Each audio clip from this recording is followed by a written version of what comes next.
Scott Murphy here. Pardon me for the obnoxious pose. It's just so the video will be displayed this way when it's running through social media. Anyway, what I wanted to talk about today was training your bicep peaks. Every once in a while, you'll see in the fitness media recommendations as to how to best get a peak on your biceps, and they'll recommend anything from like concentration curls, which is a curl with your elbow against your knee, or various high cable curls and whatnot.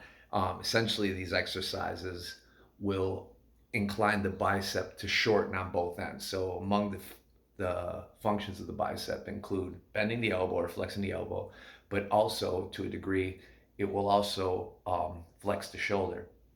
So, causing it to shorten from both ends theoretically will give it more of a peak. However, um, what really dictates whether or not someone's bicep has a good peak on it has to do with where your tendon attaches.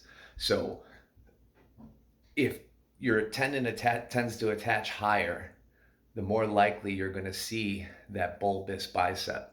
However, if it attaches lower, the less likely you're going to see it.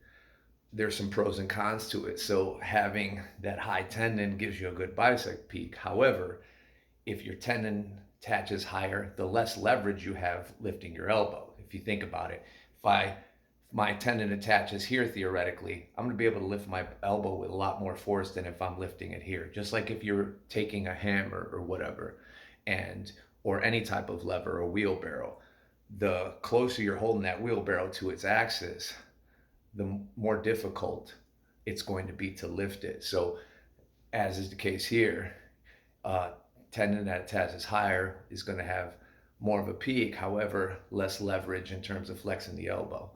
So, just so you know, no matter how many concentration curls you do or anything like that, in most instances, the degree to which your bicep peaks is going to have most to do with where your tendon attaches as opposed to where which exercises you do.